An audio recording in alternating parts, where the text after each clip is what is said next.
പോകും. ഞാൻ അതിലേ പറഞ്ഞു, മരിക്കാൻ വേണ്ടി തയ്യാറാണ് ഞാൻ. 24-29 ശാഖകളുണ്ടായിരുന്നു. തോപ്പുംപടി മുതൽ ഫോർട്ട് കൊച്ചി വരെ. എന്തിനു വേണ്ടി? ഈ രാഷ്ട്രത്തിൻ്റെ പരമമായിട്ടുള്ള വൈഭവത്തിന് വേണ്ടിയിട്ട്. മട്ടാഞ്ചേരിക്കാരും എറണാകുളത്ത് വന്ന് ഇത്രയും ചെയ്യുന്നുണ്ടാവും. എത്ര കഴിവാണ് അവരുടെ പിള്ളേരുടെ സംഘത്തിന് വേണ്ടി മരിക്കാൻ. ഞങ്ങൾ ഒരു 10-12 ജീപ്പ് ഇടിവണ്ടിയാണ് വന്നത് വലുത്. ഇവരൊക്കെ കണ്ടിട്ടുണ്ടല്ല, അവർ തലയിൽ കൈവെക്കണം. ദൈവം ഇവർക്ക് അറിയാൻ പാടില്ല. ഈ പിള്ളേർക്ക് ഇന്നത്തെ ജനറേഷൻ അറിയാൻ പാടില്ല. എമർജൻസി എന്ന് പറഞ്ഞാൽ അറിയാൻ പാടില്ല. താൻ എന്താണ് ഈ ചെയ്യണത്? മരിച്ചുപോയ സമ്മാനം പറയേണ്ടി വരും. ഇവരാരാണ് നിൽക്കണേ? അവിടെ ഒറ്റടി ഓരോരുത്തരെയും പിടിക്കും, ആ റൂമിൻ്റെ അകത്തേക്ക് പോകും. കൂട്ടുകൊണ്ടാണ് ചവിട്ടുന്നത്, വിദ്യയല്ല. അപ്പോൾ ഒരു പാഠ്യപദ്ധതിയിലെങ്കിലും ഇങ്ങനെ ചെയ്തിട്ടുണ്ടെന്നുള്ള കാര്യങ്ങൾ മനസ്സിലാവും. അതെങ്ങനെ കിട്ടി? ഈ ശാഖയിൽ വന്നിട്ട് സംഘസ്ഥാനിൽ പോയിട്ട് 1 മണിക്കൂർ സംഘസ്ഥാനിൽ കിടന്ന് കളിച്ചതിൻ്റെ ആ ഗുണങ്ങളാണ്. ഇന്ദിരാഗാന്ധി ഈ ജനാധിപത്യത്തിൽ ധ്വംസിച്ചു. ഈ 70 വയസ്സിൽ അങ്ങേക്ക് തിരിഞ്ഞു നോക്കുമ്പോൾ അന്ന് അതിന് പോകണ്ടായിരുന്നു എന്ന് എപ്പോഴെങ്കിലും തോന്നിയിട്ടുണ്ടോ?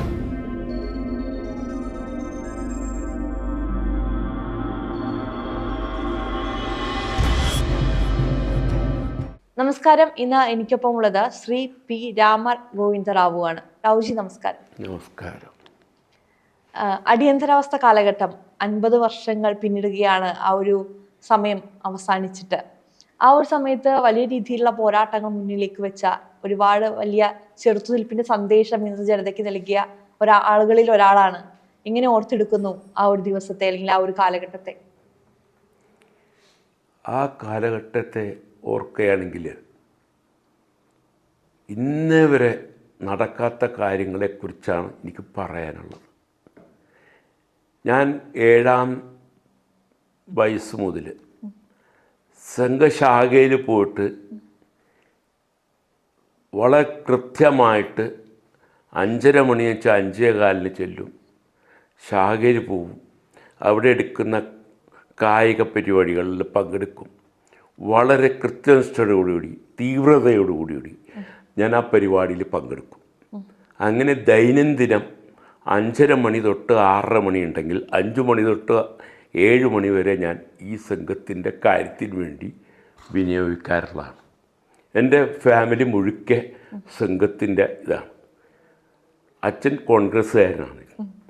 പക്ഷേ നമ്മുടെ മക്കളെല്ലാവരും, എൻ്റെ ആ ചേട്ടൻ, ഞാൻ, എൻ്റെ ചേട്ടൻ, വേറൊരു അനിയനുണ്ട്, ഇവരെല്ലാവരും ശാഖയിൽ പോയിട്ട് നിത്യേന നിയമന അഭ്യസിക്കുന്ന ഒരു ഫാമിലിയാണ്. അങ്ങനെ ഇരിക്കുമ്പോഴാണ് എൻ്റെ പ്രാഥമിക ശിബിരം ITC, first year OTC, second year OTC, third year OTC നാഗപ്പൂരിൽ. ഇതൊക്കെ കഴിഞ്ഞു ഞങ്ങളുടെ ഫാമിലി 2 പേരും, എൻ്റെ ചേട്ടനും ഞാനും, ഇതൊക്കെ കഴിഞ്ഞ് എല്ലാവരും, 2ാമത്തെ ചേട്ടൻ്റെ അത് അങ്ങേര് മരിച്ചുപോയി. അങ്ങേരും വളരെ കൃത്യനിഷ്ഠയോടുകൂടി ശാഖയിൽ പോയിട്ട് കാര്യങ്ങൾ നടത്തും. അനിയനുണ്ട് ഒരാൾ, അയാളും അതേപോലെ വളരെ നിർബന്ധ ബുദ്ധിയോടുകൂടി ശാഖയിൽ പോകുന്നവരായിരുന്നു നമ്മൾ.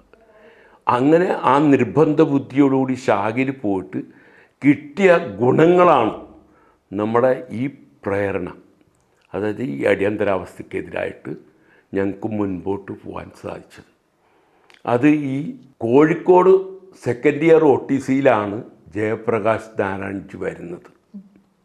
ആ പരിപാടിയിൽ പങ്കെടുത്ത ശേഷം ഉടനെ എല്ലാവരും പറഞ്ഞു വിടുകയും അടിയന്തരാവസ്ഥക്കെതിരായിട്ടുള്ള കാര്യങ്ങളെ മുൻപോട്ട് ഇതാക്കാൻ വേണ്ടിയിട്ട് ഞങ്ങളെയൊക്കെ പറഞ്ഞു വിടുകയാണ്. ആ OTCന്ന് ഞങ്ങൾ പോവാണ്. സ്ഥലത്ത് വന്നു കഴിഞ്ഞിട്ട് ഞങ്ങൾ ശാഖ തുടങ്ങി, ശാഖയിൽ കളിക്കാൻ തുടങ്ങി.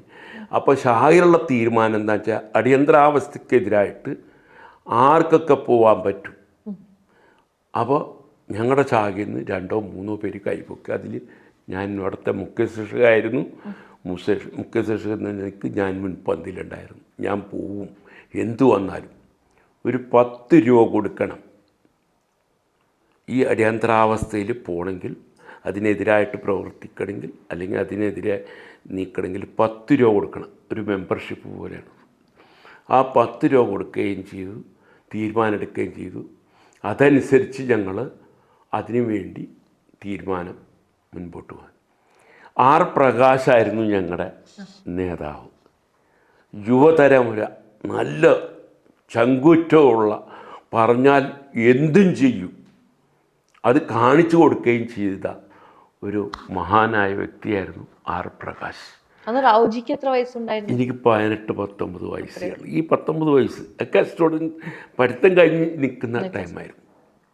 ആ സമയത്ത് ആർ പ്രകാശ് എന്തു പറയുന്നുവോ അത് ഞങ്ങൾ ചെയ്തിരിക്കും, യാതൊരു സംശയമില്ല കാര്യത്തിൽ. അപ്പോൾ അങ്ങനെ ഇരിക്കുന്ന കാലഘട്ടത്തിലാണ് ആർ പ്രകാശാണ് ഞങ്ങളുടെ നേതാവ്. പ്രകാശിൻ്റെ നേതൃത്വത്തിലാണ് ഞങ്ങൾ സമരത്തിന് പോകുന്നത്. സമരം നിശ്ചയിച്ചു.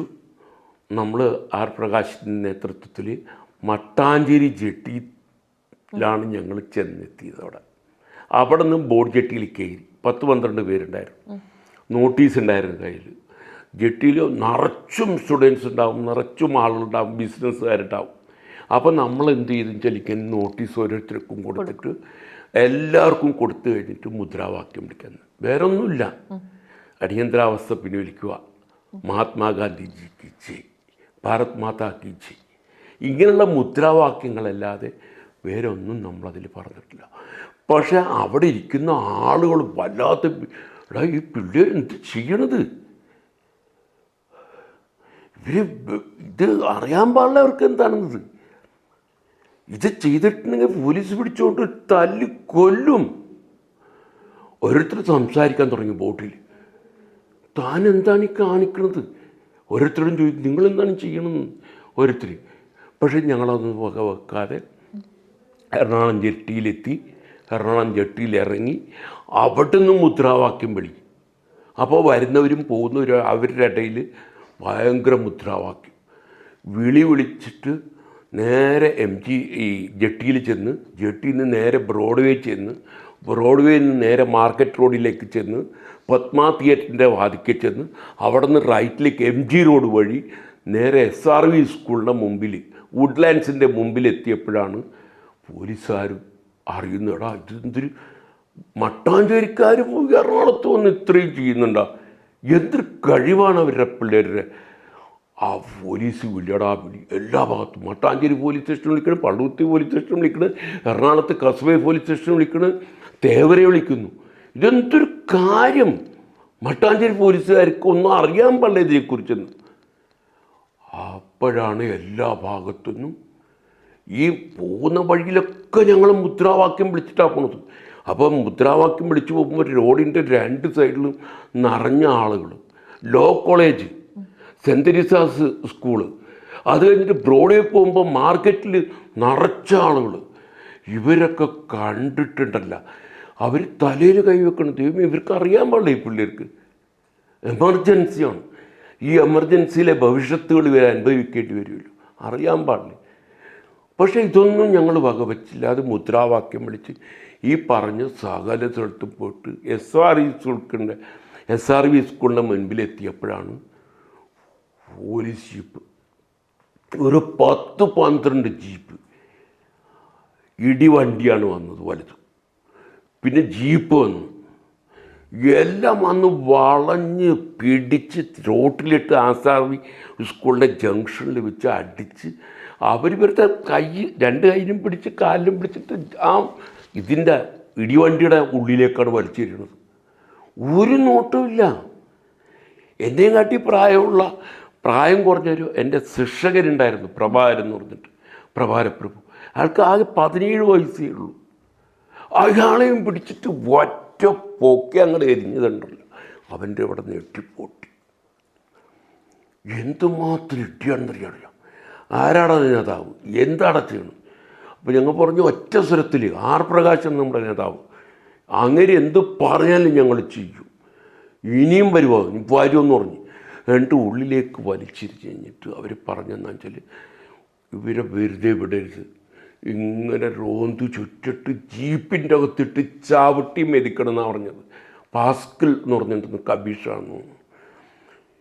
എന്നിട്ട് എൻ്റെ പൊന്ന്, ഞങ്ങൾക്ക് ശ്വാസം മുട്ടിയെന്ന് പറയാം. തലയിൽ ചവിട്ടി, പുറത്തും ചവിട്ടി. ഷൂസാണ് എല്ലാവർക്കും. ആർമഡ് റിസർവ് പോലീസ് സ്റ്റേഷനിൽ വന്ന വണ്ടികളൊക്കെ. എന്നിട്ട് എറണാകുളം റൗണ്ട് മുഴുക്കെ ഇങ്ങനെ കറങ്ങി കറങ്ങി ആ കറങ്ങുമ്പോഴൊക്കെ ഇടിക്കണം ഇവർ. ഇടിച്ച് കഴിഞ്ഞിട്ട് നേരെ കസ്ബ പോലീസ് സ്റ്റേഷൻ, ഹൈക്കോടതിയുടെ തൊട്ടടുത്തുള്ള പോലീസ് സ്റ്റേഷനിലാണ് അവിടെ കൊണ്ടിരുത്തി. പക്ഷേ അവർക്കൊരു അബദ്ധം പറ്റി. അവർ വിചാരിച്ചു ഒരു മുണ്ട് ഒരു ഷർട്ട് ബനിയൻ മാത്രമേ. ഞങ്ങളങ്ങനല്ല, ഞങ്ങൾ 2 ഷർട്ട് 2 ബനിയൻ 2 മുണ്ട് 2 ട്രൗസറും ഒക്കെ ഇട്ടിട്ടാണ് ഞങ്ങൾ ആ കരുതലോടുകൂടി. ഇന്നല്ലെങ്കിൽ നാളെ വരില്ല, ചത്താലും അവിടെ കിടന്ന് ആവട്ടെ, അല്ലെങ്കിൽ ഡ്രസ്സ് മാറ്റണമെങ്കിലും നമുക്ക് വേണമല്ലോ. അവിടെ ചെന്നപ്പോൾ നമ്മുടെ എല്ലാവരെയും പിടിച്ചവർ വാദിക്ക വരാന്തയിലുണ്ടായിരുന്നു. പഴയ പോലീസ് സ്റ്റേഷൻ കസ്ബയുടെ വരാന്തയിൽ നിർത്തിക്കൊണ്ട് വരുന്ന പോലീസുകാർ, SI-മാർ, സർക്കിളന്മാർ എല്ലാവരും ഇവരാരാണ് നിൽക്കണേ അവിടെ ഒറ്റടി ഇടിച്ച് നെഞ്ചെത്തുന്ന എൻ്റെ ഒരു സഹപ്രവർത്തകൻ ഉണ്ടായിരുന്നു, ഗോപിനാഥപ്പ എന്ന് പറഞ്ഞു. അവനിങ്ങനെ നിൽക്കുന്നുണ്ടായിരുന്നു. എൻ്റെ അവിടെ വന്നിട്ട് ഒറ്റടി ഇടിച്ചതുണ്ടല്ലോ, അവൻ നിലപ്പതിച്ചു.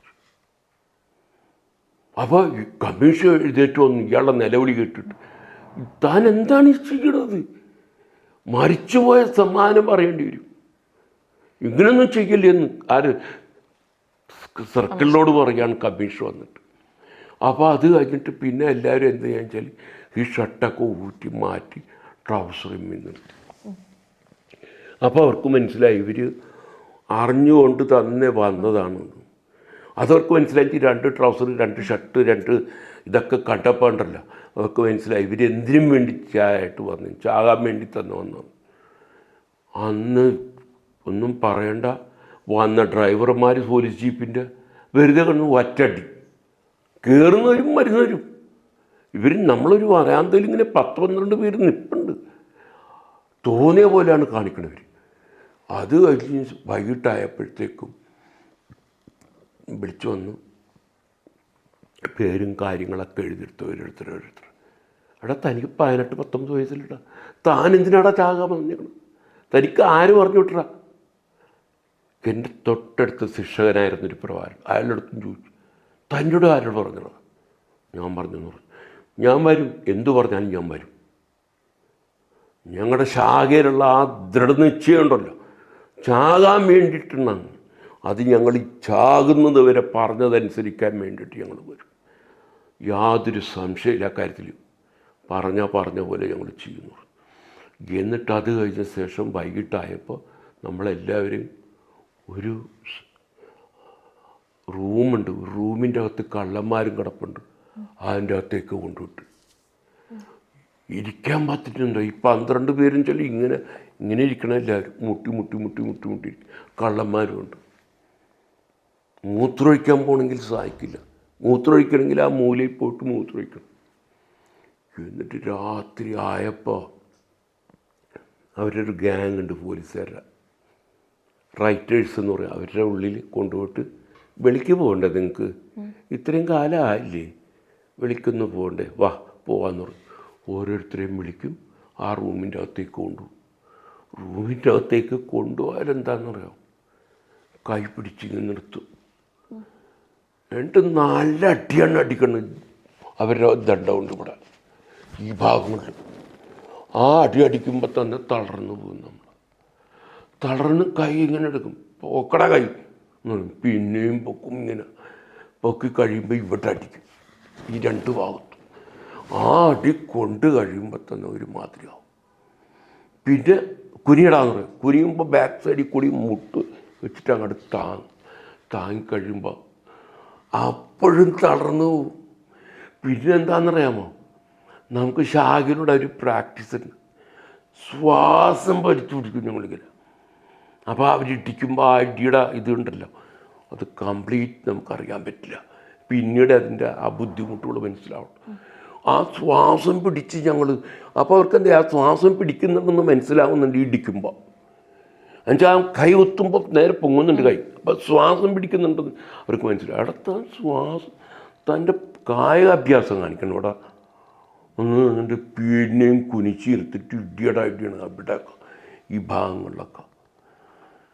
അങ്ങനെ നമ്മുടെ ഒട്ടുമുക്കാൽ പ്രവർത്തകന്മാരും ഇടിയും തൊഴിയും ഒക്കെ കഴിഞ്ഞിട്ട് വൈകിട്ട് അങ്ങോട്ട് കൊണ്ടുപോയിട്ട് ഇരുത്തിട്ട് കാലുണ്ട്, ഈ കാല് രണ്ടും ഇങ്ങനെ പിടിച്ചെടുത്തു. എന്നിട്ട് ആ കാലുമേ ചൂരിലുണ്ട് അവരുടെ ഇത്രയും, അത് വെച്ച് അടിക്കും അങ്ങോട്ട്. ഇനി വരുവാടാ, ഇനി വരുവാ താൻ ഈ പരിപാടിക്ക്. കാലിൻ്റെ തള്ളതിലടിക്കും. അടിച്ചു കഴിയുമ്പോൾ ഇവിടെ വരെ എൻ്റെ വേദന സഹിക്കാൻ പറ്റില്ല, എന്നാലും കടിച്ചു പിടിച്ച് ഞങ്ങൾ നിൽക്കും. അത്രയ്ക്കും ഭയങ്കര.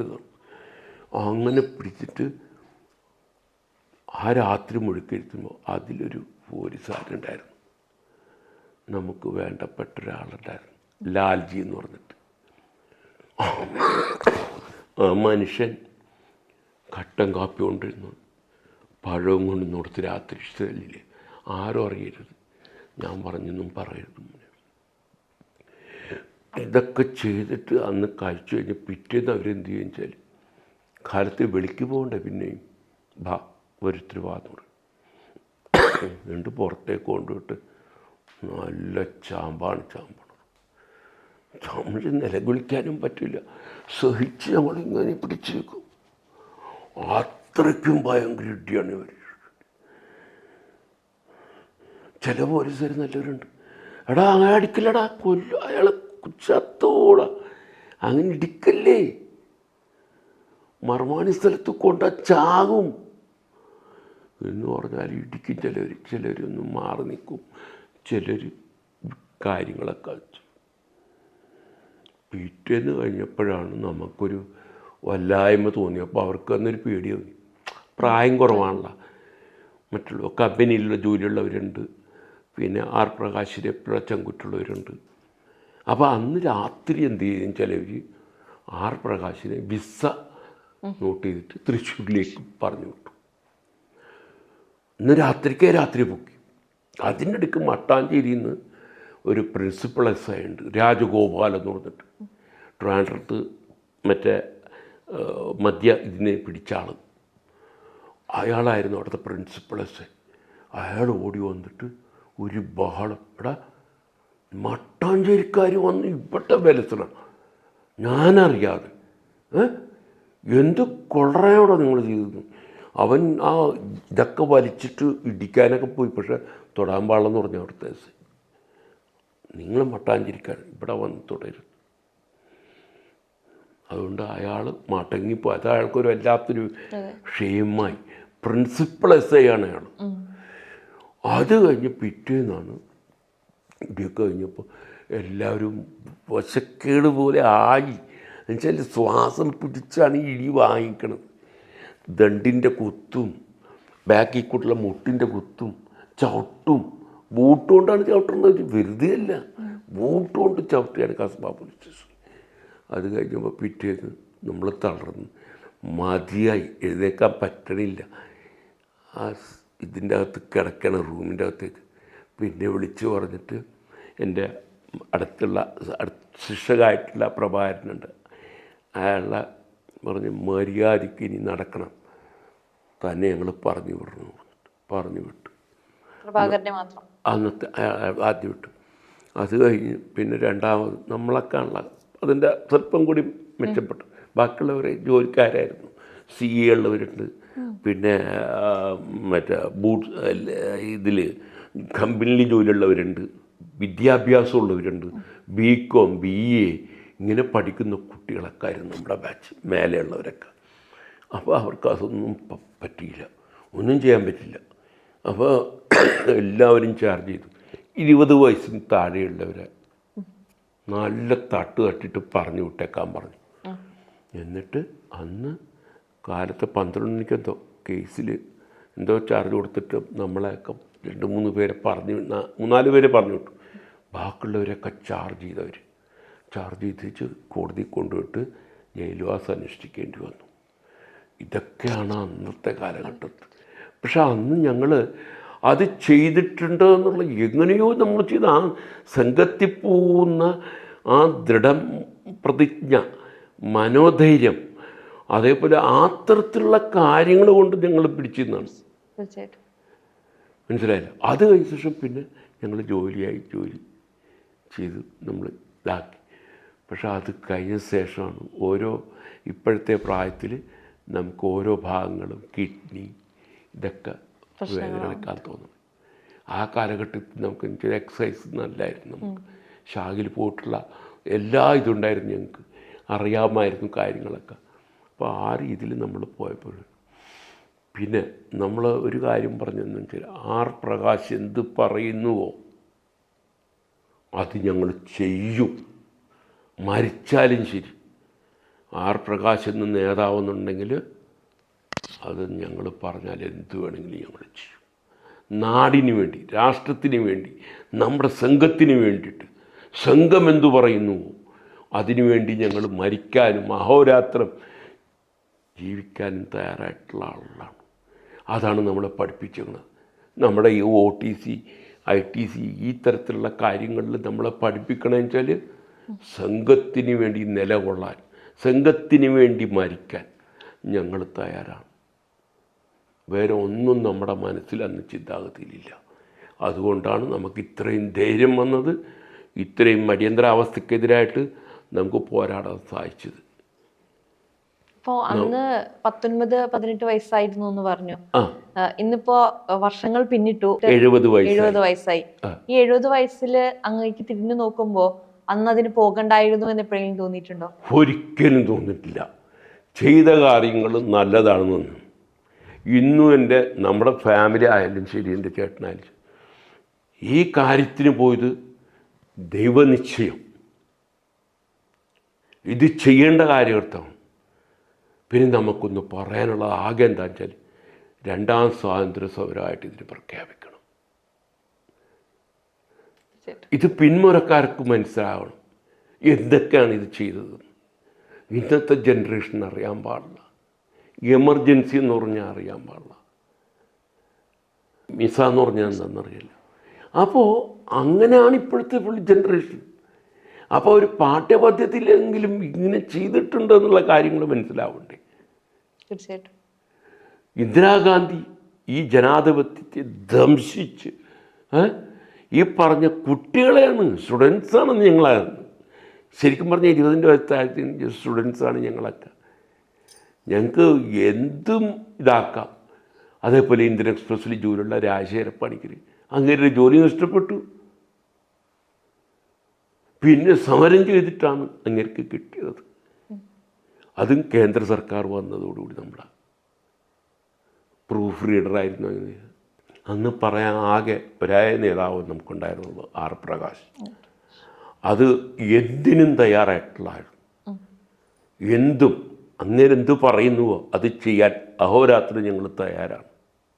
അതേപോലെ പുരുഷോത്തമൻ ചേട്ടൻ, മനസ്സിലായി, നാരായൺജി, ഇങ്ങനെയുള്ളവർ പഴയ ആളുകളാണ്. ഞങ്ങളുടെ ദൈവത്വം പോലെയാണ് ഞങ്ങൾ കാണുന്നത്.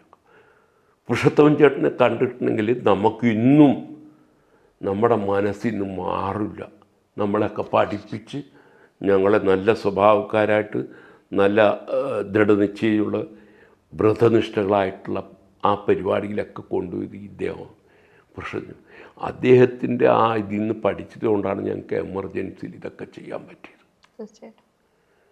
മനസ്സിലായില്ല? അപ്പോൾ വ്യക്തി നിർമ്മാണം നടക്കണമെന്ന്, ആ വ്യക്തി നിർമ്മാണത്തിലൂടെ രാഷ്ട്രത്തിന് വേണ്ടി ഈ വ്യക്തികളെ ത്യജിക്കാനും തയ്യാറാവും. അങ്ങനെയുള്ള മനോഭാവക്കാരായിട്ട് തീർക്കാൻ അദ്ദേഹത്തെ പോലുള്ള ആളുകൾക്ക് സാധിച്ചു എന്നാണ് ഞങ്ങളെ കൊണ്ട് കാണുന്നത്. തീർച്ചയായിട്ടും. ഈ ഇത്തരം കാര്യങ്ങളിലേക്ക് ഇറങ്ങുമ്പോൾ, ആ ഒരു ചെറുപ്രായത്തിൽ ഇതിലേക്ക് മുന്നോട്ട് വരുമ്പോൾ കുടുംബം എങ്ങനെയായിരുന്നു ഇതിനോട് പ്രതികരിച്ചത്? വീട്ടിലെ അമ്മ, അച്ഛൻ, അല്ലെങ്കിൽ സഹോദരങ്ങൾ, അവരൊക്കെ എങ്ങനെയാണ് ഇതിനോട് പ്രതികരിച്ചത്? ഒരു കാരണവശാലും നല്ല കാര്യം ചെയ്യുന്നുണ്ടെങ്കിൽ അച്ഛനമ്മമാർ സപ്പോർട്ടാണ്. ഞങ്ങൾക്ക് ഫുൾ ഫാമിലി ഞങ്ങൾക്ക് സപ്പോർട്ടാണ്. പക്ഷെ അവരെ സംബന്ധിച്ചിപ്പോൾ അവർക്കറിയാം ഇത്തരം സമരങ്ങളിലേക്ക് പോയി കഴിഞ്ഞാൽ ജയിലിലാകേണ്ടി വരും, അല്ലെങ്കിൽ മർദ്ദനങ്ങൾ ഏറ്റുവാങ്ങേണ്ടി വരും. അപ്പൊ അവരെ സംബന്ധിച്ച് സ്വന്തം മകനാണ്, മകൻ എന്തെങ്കിലും പറ്റുക എന്ന് പറയുന്നത് അച്ഛനും അമ്മയ്ക്ക് സഹിക്കാൻ പറ്റാത്തൊരു കാര്യം തന്നെയാണ്. ഒരു കാരണവശാലും ഞങ്ങൾ പോണത്, ഞങ്ങൾ ചെറുപ്പം മുതലേ ഈ RSSലൂടെ വന്നുകൊണ്ട് ഒരു ചീത്ത സ്വഭാവത്തിന് ഞങ്ങൾ പോകാറില്ലായിരുന്നു. ഒരു ബീഡി ആവട്ടെ, ഒരു സിഗരറ്റ് ആവട്ടെ, ഒരു ചീത്ത സ്വഭാവങ്ങളെന്ന് പറഞ്ഞാൽ ഞങ്ങൾക്ക് ഉണ്ടായിരുന്നില്ല. ഒരു കാരണവശാലും ഞങ്ങളുടെ ഉത്തരവാദിത്തപ്പെട്ട മേലെയുള്ള പുരുഷോത്തമനെ ചേട്ടനെ പോലുള്ള വിടില്ല. അത് നല്ല മാർഗത്തിലൂടെ നമ്മൾ നയിച്ചേക്കണം. അത് വീട്ടുകാർക്കറിയാം ഇയാൾ പോയാൽ ചീത്തയാവില്ല, നല്ലവരായിട്ട് എത്തിക്കണം. ഇപ്പം നമ്മുടെ ഫാമിലിയിലാണെങ്കിൽ ഇന്നേ വരെ 4 പേരാണ് ഞങ്ങൾ കുടുംബത്തിൽ. അച്ഛനമ്മ 4 ആണുങ്ങളാണ്. 4 ആണുങ്ങളും ശാഖയിലും പോവും, സിഗരറ്റ് ഇല്ല, ഒരു ചുക്കുമില്ല. ചീത്ത സ്വഭാവം എന്ന് പറയുന്നത് ഒന്നുമില്ല. കാര്യം എന്താണെന്ന് വെച്ചാൽ സംഘത്തിൽ പോയാൽ നല്ല സ്വഭാവക്കാരായിട്ട് തീരും എന്നുള്ള ധൈര്യം അവർക്കുണ്ടായിരുന്നു. അപ്പൊ അച്ഛൻ കോൺഗ്രസ്സുകാരനായിരുന്നു എന്ന് പറഞ്ഞു. പിന്നെ എങ്ങനെയാണ് 4 മക്കളും സംഘത്തിലൊപ്പം ചേർന്നത്? അച്ഛൻ കോൺഗ്രസ്സുകാരൻ, ദരിദ്ര കുടുംബമായിരുന്നു ഞങ്ങൾ. അച്ഛൻ കോൺഗ്രസ്സിൽ പോയത് ഒരു കോൺഗ്രസ് നേതാവായിരുന്നു, ഒരു NS കിണി എന്ന് പറഞ്ഞ അമ്മാവൻ, അങ്ങേരുടെ വൈഫിൻ്റെ അമ്മാവൻ. അങ്ങനെ അവരുടെ കൂടെ പോയല്ലാതെ അങ്ങേർക്ക് ഈ രാഷ്ട്രീയം കോൺഗ്രസ് നമ്മളിപ്പോൾ നമ്മുടെ അച്ഛനെയും അമ്മയാണല്ലോ മാതൃകയാക്കുക. അപ്പൊ അച്ഛന്റെ പ്രവർത്തനങ്ങളായിരിക്കും സ്വാഭാവികമായും കണ്ടിട്ടുണ്ടാവുക. പിന്നെ എങ്ങനെയാണ് സംഘത്തെ കുറിച്ച് അറിയുന്നത്? സംഘത്തെക്കുറിച്ച് അറിയുന്നതെന്ന് വെച്ചാൽ സംഘത്തിൽ ഈ പുരുഷോത്തമൻ ചേട്ടനെ പോലെ ആളുകൾ വീടുകൾ വരികയും വീട്ടിൽ നിന്ന് നമ്മളെ പിടിച്ചു കൊണ്ടുപോവുകയും ചെയ്യും. പിടിച്ചെങ്കിൽ കൊണ്ടുപോകും, ശാഖയിൽ കൊണ്ടുപോകും. നിത്യേന നിയമം നടക്കുന്ന 5:30 മണി മുതൽ 6:30 മണിയുള്ള ശാഖയിൽ ഞങ്ങളെ കൊണ്ടുപോയിട്ട് നല്ല നല്ല കഥകൾ, നല്ല നല്ല കായിക പരിപാടികളൊക്കെ നമ്മളെ അഭ്യസിപ്പിക്കും. മനസ്സിലായല്ലോ? അപ്പോൾ അങ്ങനെ ചെയ്യുമ്പോൾ വീട്ടുകാർക്ക് എപ്പോഴും സന്തോഷമാണ്. ഇന്ന ആളാണ് കൊണ്ടുപോകണം, അത് നേരെ ചൊവ്വ പഠിപ്പിക്കും, നേരെ ചൊവ്വ ആക്കും. വീട്ടിൽ വന്ന് അന്വേഷിക്കും എന്ത് ചെയ്യണം, ശാഖ കഴിഞ്ഞ് വന്നോ, ശാഖയ്ക്ക് മുമ്പായിട്ട് എന്ത് എടുക്കണം.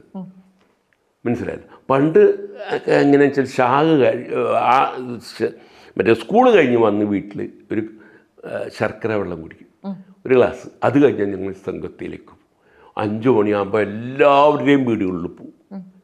അവിടെ ആ ഏരിയയിലുള്ള എല്ലാ വീടുകളിലും പോയിട്ട് എല്ലാ ബാലസ്വയംസേരെയും വിളിച്ച് ശാഖയിലേക്കും. ഘട സിസ്റ്റം ഉണ്ടായിരുന്നു. അതിലൊരു 10 പേര് ഒരു ഘടനായ്ക്ക് നോക്കും. അങ്ങനെ ഞാൻ ഘടനായ്ക്ക് പോലെ ആയി. പിന്നെ ശിക്ഷകായി, പിന്നെ മുഖ്യ ശിക്ഷകായി, പിന്നെ കാര്യവാഹിട്ടാണ് പിന്നെ സാരിക് ശിക്ഷൻ പ്രമുഖമായി. അങ്ങനെ വളർന്നു വന്നിട്ടാണ്. അപ്പോൾ വീട്ടുകാർക്കറിയാം. വീട്ടുകാർക്കെന്നല്ല, വീട്ടുകാരുടെ അമ്മാവൻ NS കിണി ഉണ്ടല്ലോ, അങ്ങേര് പോലും പറയും ഇത് RSSകാരനാണ്. കോൺഗ്രസ് നേതാവിനോട് പറയും ഇയാൾ RSSകാരനാണ്, ഇയാൾ RSSകാരനാണ്. കാരണം വെച്ചാൽ അന്നൊരു ഇതുണ്ടായിരുന്നു, RSS എന്ന് പറഞ്ഞാൽ ഒരു ചീത്ത സ്വഭാവത്തിനും പോവില്ല. ഇന്നും അതുണ്ട് എന്നുള്ളതാണ്. ഇന്ന് നമ്മൾ പറയണ്ട.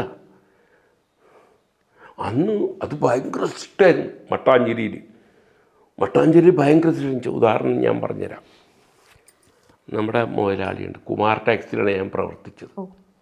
കുമാർ ടാക്സിൽ പണിയെടുക്കുമ്പോൾ 75-ലാണ് ഞാൻ കയറിയ ഉടനെയാണ് ഈ സാധനം വരുന്നത്, എമർജൻസി. അതിനെതിരായിട്ട് ഞാൻ പോയപ്പോൾ അദ്ദേഹം മനസ്സിലാക്കി ഇയാൾ അവിടെ പോയി. ഞാൻ പറഞ്ഞിട്ടില്ല, അവിടെ ഓഫീസിലും പറഞ്ഞില്ല, വീട്ടിലും പറഞ്ഞില്ല, ഒരു സ്ഥലത്തും പറഞ്ഞിട്ടില്ല.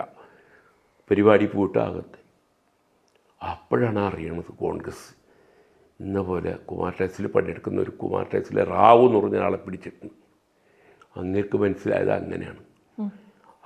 എന്നിട്ട് അങ്ങേര് ആ പരിപാടി കഴിഞ്ഞ ശേഷം ഞാൻ നാഗപ്പൂരിൽ പോയിട്ട് 3rd ഇയർ OTCയും കഴിഞ്ഞ് വന്നപ്പോൾ KV തോമസ്, കൊച്ചുണ്ണി, വേണുഗോപാൽ, ഈ രീതിയിലുള്ള ആളുകൾക്ക് പോലും പരിചയപ്പെടുത്തുന്നത് ഇയാൾ 3rd ഇയർ OTCയാണ്. ഇയാൾ 3rd ഇയർ OTCയാണ് റാവു എന്ന് പറയുന്നത്. അപ്പോൾ അത്രത്തോളം അവർക്ക് ഒരു വിശ്വാസം വന്നിരിക്കുന്നു, ഇയാൾ ചീത്ത സ്വഭാവത്തിന് പോവില്ല, ഒരു കള്ളുകുടിയോ സിഗരറ്റോ ഒരു സ്വഭാവം ഉണ്ടാകും. അപ്പോൾ RSSൽ പോകുന്ന ഒരു സ്വയംസേനെ കണ്ടാൽ വളരെ പെർഫെക്റ്റാണെന്ന് പറയും ആളുകൾ. അന്നത്തെ കാലഘട്ടം മട്ടാഞ്ചേരിയിൽ അങ്ങനെയായിരുന്നു.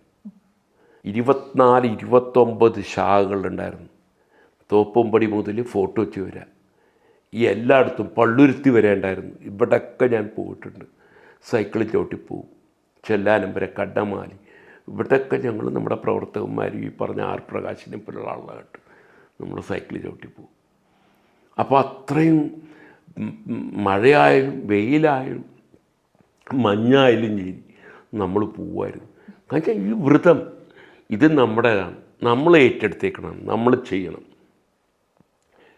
ഈ ഭൂമിയെ അല്ലെങ്കിൽ ഈ രാഷ്ട്രത്തെ പരമവൈഭവത്തിൽ എത്തിക്കാൻ വേണ്ടി എൻ്റെ ചെറുതായിട്ടുള്ള ഒരു കോൺട്രിബ്യൂഷൻ ഞാനത് ചെയ്യണം. അല്ലാതെ വലിയ ഇതാക്കുന്നല്ല, ചെറിയ തോതിലുള്ളത് എന്നെക്കൊണ്ടാവുന്ന ഒരു 10 ആളുകളെ അല്ലെങ്കിൽ 100 ആളുകളെ കൊണ്ടുവന്ന് ശാഖയിലാക്കുക, ശാഖയിൽ നിന്ന് അവരെ വ്യക്തി നിർമ്മാണം എന്ന് പറയും, വ്യക്തി നിർമ്മാണത്തിലേക്ക് കൊണ്ടുവരണം. അതായിരുന്നു അന്നത്തെ ആകെ ഉദ്ദേശം. വേറെ ഒരു ഉദ്ദേശം ഞങ്ങൾക്കില്ലായിരുന്നു. ആ വ്യക്തി നിർമ്മാണത്തിലൂടെ വന്നേക്കണാണ് ഇത്രയും ആളുകൾ ഈ എമർജൻസിക്കെതിരായിട്ട് പോരാടി. ഇപ്പോൾ ഇനിയും അത്തരത്തിലൊരു കാലഘട്ടം ഉണ്ടാവുകയാണെന്നിരിക്കട്ടെ, ഇങ്ങനെ പോരാടാൻ വിളിച്ചു കഴിഞ്ഞാൽ പോകുമോ? പോകും. ഞാൻ അതിലേ പറഞ്ഞു, മരിക്കാൻ വേണ്ടി തയ്യാറാണ് ഞങ്ങൾ. എന്തിനു വേണ്ടി? ഈ രാഷ്ട്രത്തിൻ്റെ പരമമായിട്ടുള്ള വൈഭവത്തിന് വേണ്ടിയിട്ട്. ഞങ്ങളതുകൊണ്ടാണല്ലോ ഒരു ദിവസം രാത്രി കുരുക്ഷേത്രത്തിൻ്റെ പ്രിൻറ്റിങ് പ്രസ് ഫോട്ടോ വെച്ചിലായിരുന്നു. രാത്രിക്ക് പോയിട്ട് സാധനം വാങ്ങിച്ചിട്ടാണ് ഞാൻ കൊണ്ടുവന്ന് വേറെ സ്ഥലത്ത് എത്തിക്കണത്. അപ്പോൾ ഒരു പോലീസുകാരൻ എൻ്റെ പുറകിൽ ഒന്നും പറഞ്ഞിട്ടില്ല. ഞാൻ ഒരു അക്ഷരം വേണ്ടിയില്ല. സാധനം കൊടുത്ത് തിരിച്ചു വരുമ്പോഴാണ് ഇയാൾ എന്നെ കാണുന്നത്. എടാ തന്നെയൊക്കെ ഞങ്ങൾ പോക്കും കേട്ടോ, തന്നെ ഞങ്ങൾ ചവിട്ടി മതിക്കൂടാന്ന് പറഞ്ഞു. നടക്കില്ല സാറേ, ഇങ്ങനത്തെ പറഞ്ഞു, നടക്കില്ല. അത് മനസ്സിലായില്ല. ശരീരത്തിന് എന്തെങ്കിലുമൊക്കെ ചെയ്യാൻ നിങ്ങൾക്ക്, എൻ്റെ മനസ്സുണ്ടല്ല, ഇതിൻ്റെ ഉള്ളിലുള്ള സാധനത്തിനൊന്നും ചെയ്യാൻ പറ്റില്ല. അത് പറഞ്ഞപ്പോൾ അയാൾക്ക് ഭയങ്കര ഒരു ഇങ്ങനെയാണ് അയാളെന്ന് ഞാൻ പറഞ്ഞ, തീർത്തും പറഞ്ഞു അത് നടക്കില്ല നിങ്ങളെക്കൊണ്ട്. ഇതിൻ്റെ ഉള്ളിലുള്ള സാധനത്തിന് നിങ്ങൾക്കൊന്നും ചെയ്യാൻ പറ്റില്ല. ശരീരത്തിനോ കയ്യിനോ കാലിനോ എന്തെങ്കിലും ചെയ്യാൻ നിങ്ങൾക്ക്, പക്ഷെ ഇതിന് മാത്രം മനസ്സിൻ്റെ ഉള്ളിലുള്ള സാധനം ഉണ്ടല്ലോ, ഒരിക്കലും മാറ്റാൻ പറ്റില്ല. തീർച്ചയായിട്ടും. എന്താണ് ഇനി വരുന്ന തലമുറയ്ക്ക് പറഞ്ഞു കൊടുക്കാൻ ആഗ്രഹിക്കുന്നത്? രാഷ്ട്രത്തിന് വരുന്ന എന്ത് കാര്യത്തിനും എന്നാണ് രാഷ്ട്രത്തിനകത്ത് അതിന് ശരിക്കും നല്ല രീതിയിൽ നമ്മുടെ രാഷ്ട്രത്തെ പരമവൈഭവത്തിലേക്ക് കൊണ്ടുപോകണം എന്നാണ് നമ്മളെ പഠിപ്പിക്കുന്നത്. അത് നമ്മുടേതായിട്ടുള്ള സഹപ്രവർത്തകന്മാരെയും പഠിപ്പിച്ച് വലുതാക്കി കൊണ്ടുപോയിട്ടുണ്ട്. എത്രയുണ്ട്. ഞാൻ ഇപ്പോൾ ഇത് പറഞ്ഞു, മട്ടാഞ്ചേരി വന്നിട്ടുണ്ടെങ്കിൽ റാവുജി എന്ന് പറഞ്ഞാൽ അറിയാൻ പാടാത്ത ആരുമില്ല. അതെങ്ങനെ കിട്ടി? ഈ ശാഖയിൽ വന്നിട്ട് സംഘസ്ഥാനിൽ പോയിട്ട് 1 മണിക്കൂർ സംഘസ്ഥാനിൽ കിടന്ന് കളിച്ചതിൻ്റെ ആ ഗുണങ്ങളാണ് നമുക്ക് കിട്ടിയത്. അതിലൂടെ വന്നേക്കണ മാറ്റമാണ്, അതിലൂടെ വന്നേക്കണ ഉയർച്ചയാണ് ഞങ്ങൾക്ക്. അല്ല, ഞാനൊരു വ്യക്തിയല്ല. സംഘം എന്ന് പറഞ്ഞ സംഘടനയ്ക്കാണ് നമ്മൾ പ്രാധാന്യം കൊടുത്തത്. ആ സംഘടനയിൽ വളർന്നു വന്നിട്ടുള്ള ആളുകളാണ് ഞങ്ങളൊക്കെ. ഞങ്ങൾക്ക് ആർക്കും ഇതാക്കാൻ പറ്റില്ല, നമ്മുടെ മനസ്സിന് മാറ്റാൻ പറ്റില്ല. അത് മരിക്കുന്നത് വരെ നമ്മുടെ ആ മനസ്സ് ഒരേ ഏകാഗ്രതയിൽ അങ്ങോട്ട് പോവും. എന്തായാലും ഒരുപാട് സന്തോഷം കണ്ടതിലും സംസാരിച്ചതിലും. നമസ്കാരം.